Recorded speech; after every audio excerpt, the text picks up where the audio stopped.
নমস্কাৰ, মই অংকুৰ কোঁৱৰ স্বাগতম জনাইছোঁ মোৰ ইউটিউব চেনেল মস্তিকি পাঠশালালৈ। আজি আমি আলোচনা কৰিম ক্লাছ 7ৰ কৰি চাওঁ অহা 4.4। এতিয়া আমাক প্ৰথম কুৱেশ্যনটো দিছে, তলত দিয়া ৰাশিসমূহৰ পৰা সদৃশ পদবোৰ একেলগে লিখা। গতিকে আমাক সদৃশ পদবোৰ একেলগে লিখিব দিছে। চ' সদৃশ পদ মানে হ'ল, এতিয়া ইয়াতে দেখা গৈছে আমাৰ পিছফালে এক্স আছে, ৱাই আছে, জেড আছে। যদি পিছফালে চেম থাকে তেতিয়া সেইটো সদৃশ, আৰু বেলেগ থাকিলে সেইটো দ্বি-সদৃশ পদ বুলি কোৱা হয়। এতিয়া ইয়াতে 5x 3x সদৃশ পদ, 19y 7y সদৃশ পদ বা লাইক টাৰ্ম বুলিও আমি ইংৰাজীত কোৱা হয় এইটো। গতিকে তোমালোকে চেনেলটো লাইক আৰু ছাবস্ক্ৰাইব কৰি দিবা, নহ'লে নতুন নতুন ভিডিঅ'বোৰ তোমালোকৰ ওচৰত নাহিব।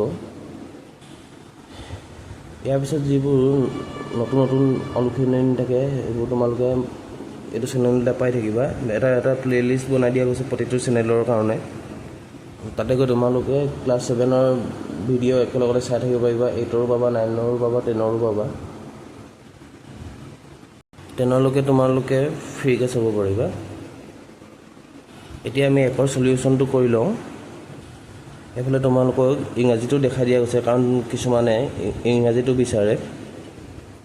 ইংৰাজীত ইয়াকে কোৱা হয় লাইক টাৰ্ম বুলি। ইয়াতে আমাক কৈছে right the like terms together from the flowing. Like term মানে আমাক সদৃশ পদবিলাক লিখিব দিয়া হৈছে ইয়াতে। এতিয়া আমি 1 নম্বৰ কুৱেশ্যনটো এনচাৰ কৰিম।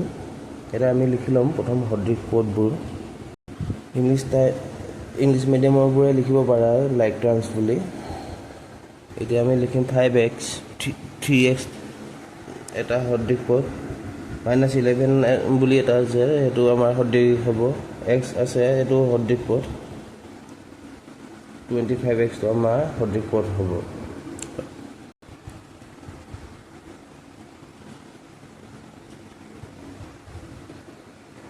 বুজি পাইছানে তোমালোকে?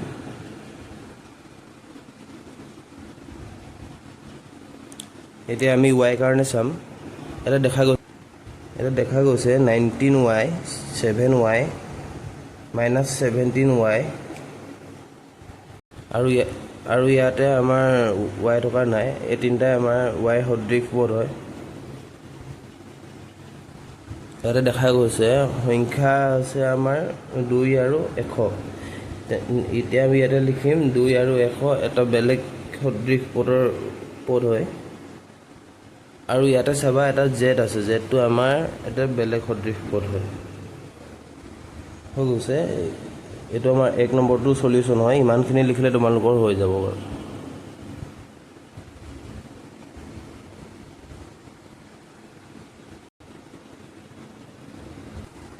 আমাক ইয়াতে 2 নম্বৰ কুৱেশ্যনটো দিছে, উপযুক্ত কাৰণ দৰ্শাই তলৰ তালিকাখন সম্পূৰ্ণ কৰা।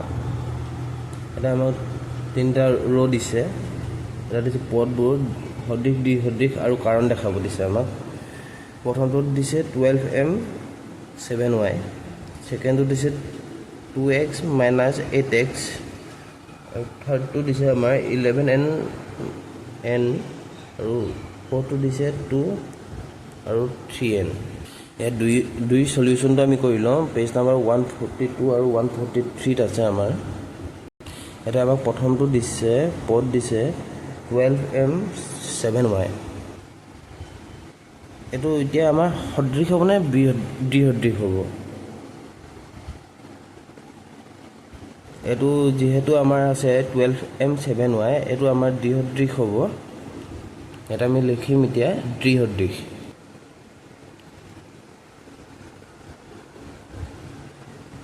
ইয়াতে তোমালোকক দেখুওৱাৰ দৰে 3টা ৰ' কৰি ল'বা, তেতিয়া তোমালোকৰ অংকটো কৰিবৰ কাৰণে অলপ সুবিধা হ'ব। ইয়াতে এতিয়া আমাৰ কাৰণটো হ'ব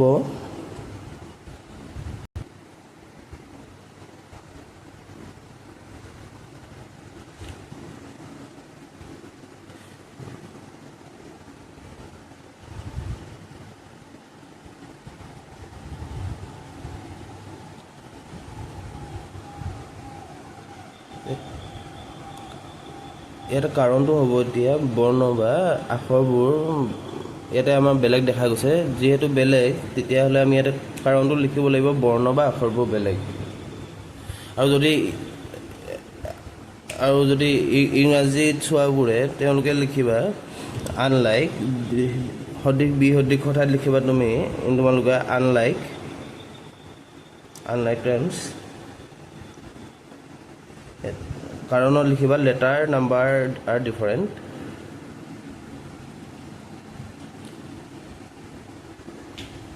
ৰিজনছত লিখিবা তোমালোকে letter and number R different. ইংৰাজী মিডিয়ামখিনিৰ কাৰণে কৈছোঁ মই এইটো।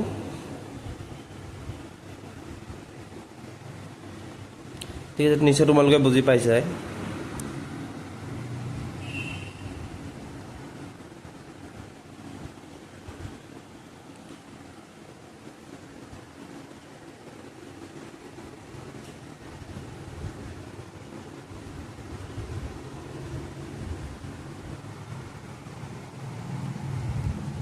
এতিয়া আমি পিছৰখিনি কৰোঁ।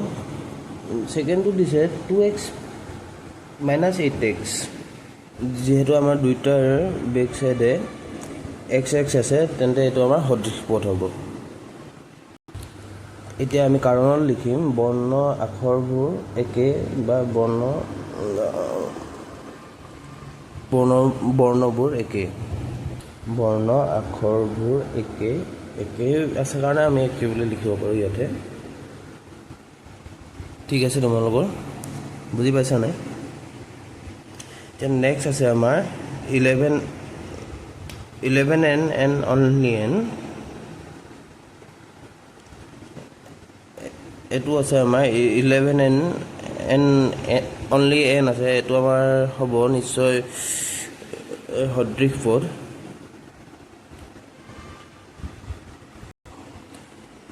ইয়াৰ কাৰণত হ'ব বৰ্ণ আখৰবোৰ একে, আৰু মই ইয়াতে ডট দি দিছোঁ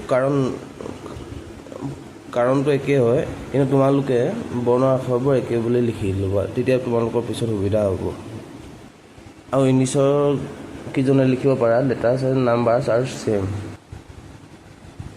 এতিয়া আমাৰ পিছৰটো দিছে 2/3n। এইটো আমাৰ দ্বিঅধিক হ'ব, আৰু ইয়াতে কাৰণটো হ'ব লেটাৰটো ছেম নহয়, বা অসমীয়াত ক'ব হ'লে বৰ্ণ আৰু আখৰবোৰ একে নহয়। তোমালোকে যিদৰে বুজি পাবা মই তেনেদৰে কৰাই গৈছোঁ সকলো। এতিয়া আমাৰ 4.4টো শেষ হৈছে, কৰি চাওঁ অহা আমি এতিয়া 4.5টো কৰিম।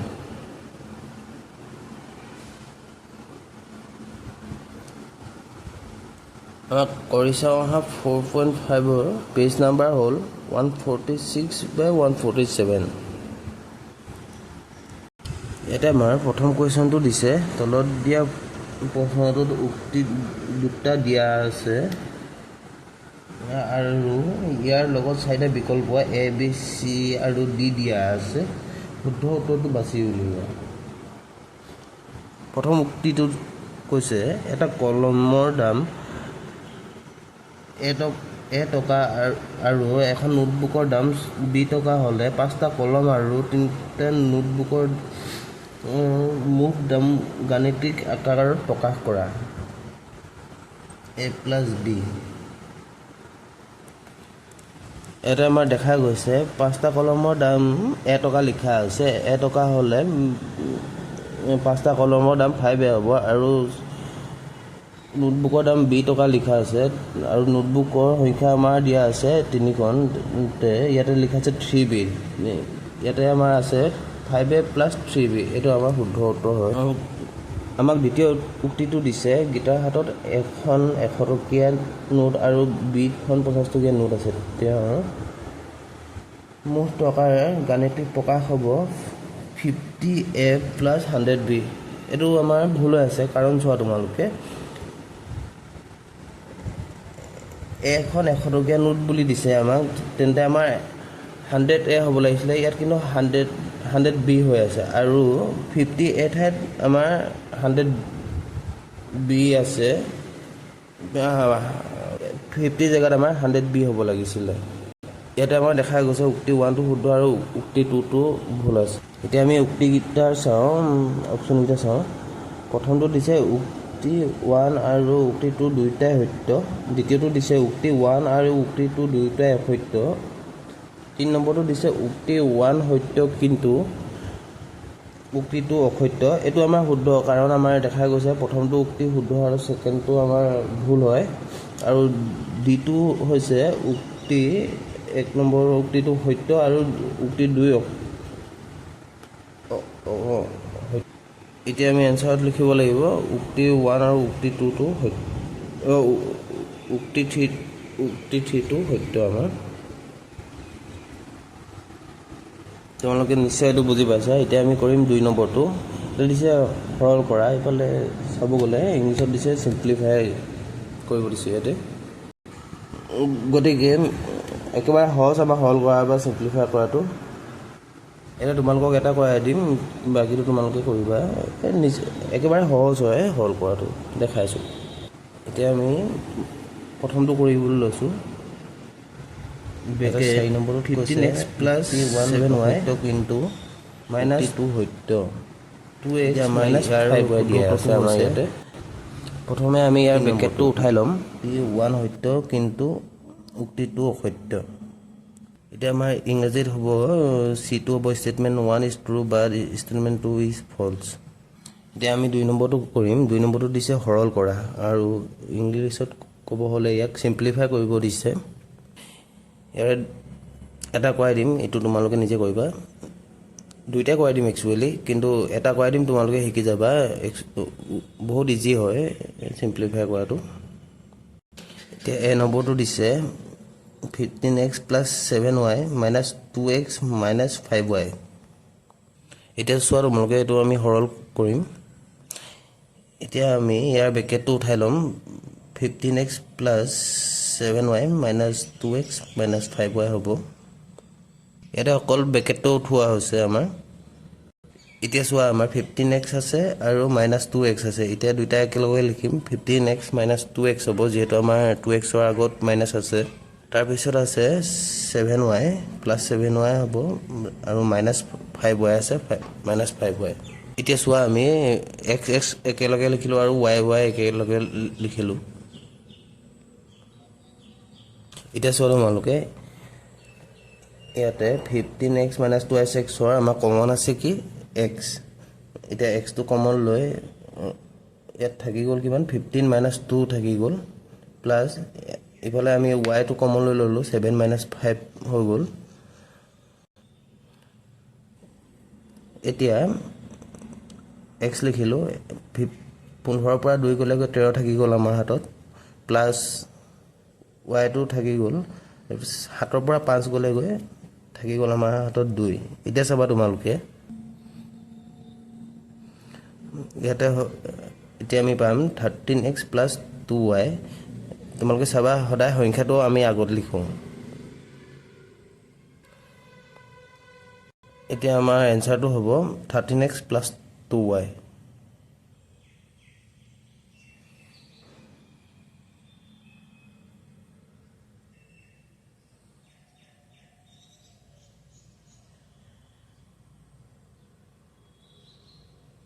এতিয়া আমি 2 নম্বৰটো কৰিম 2 নম্বৰটো দিছে 4p plus 2q minus 6 bracket 3p plus q এতিয়া আমি প্ৰথম ব্ৰেকেটটো উঠাই দিব চেষ্টা কৰিম 4p আছিলে 4p লিখিলোঁ প্লাছ 2q লিখিলোঁ এতিয়া 6 এতিয়া আমি ব্ৰেকেটটো উঠাবলৈ 6 লগত 3 পূৰণ কৰিব লাগিব 6 3 18 হ'ব 18p প্লাছ 6q হ'ব আমাৰ এতিয়া চোৱা তোমালোকে 4p আছে 4p আৰু 18p আছে এইকেইটা লগতে লিখিম আৰু 2q আৰু 6q আমি লগতে লিখিম এতিয়া আমি 4p মাইনাছ 18p pp লগত লিখিলোঁ আৰু 2q মাইনাছ 6q একেলগতে লিখিলোঁ আমি এনেদৰে লিখিছোঁ যাতে আমি ইয়াক কমন ল'ব পাৰোঁ এতিয়া আমি p পৰা কমন ল'ম pটো কমন ল'লোঁ ইয়াত থাকি গ'ল 4 ইয়াত থাকি গ'ল 18 আৰু এইফালে আমি কিউ কমন লৈ ল'লোঁ কিউ কমন লোৱাৰ পিছত আমাৰ থাকি গ'ল 2 আৰু 6 থাকি গ'ল এতিয়া আমাৰ চোৱা আমি 4 ৰ পৰা -18 বিয়োগ কৰিব লাগিব বিয়োগ কৰিলে আমাৰ থাকি যাব -14 যেহেতু আমাৰ হাতত 18 টো ডাঙৰ হয় আৰু ডাঙৰটো আগত যি চিন থাকে আমি হেতুৱে চিন দিব লাগিব ঠিক আছে তোমালোকে নিশ্চয় বুজি পাইছা ইয়ালৈকে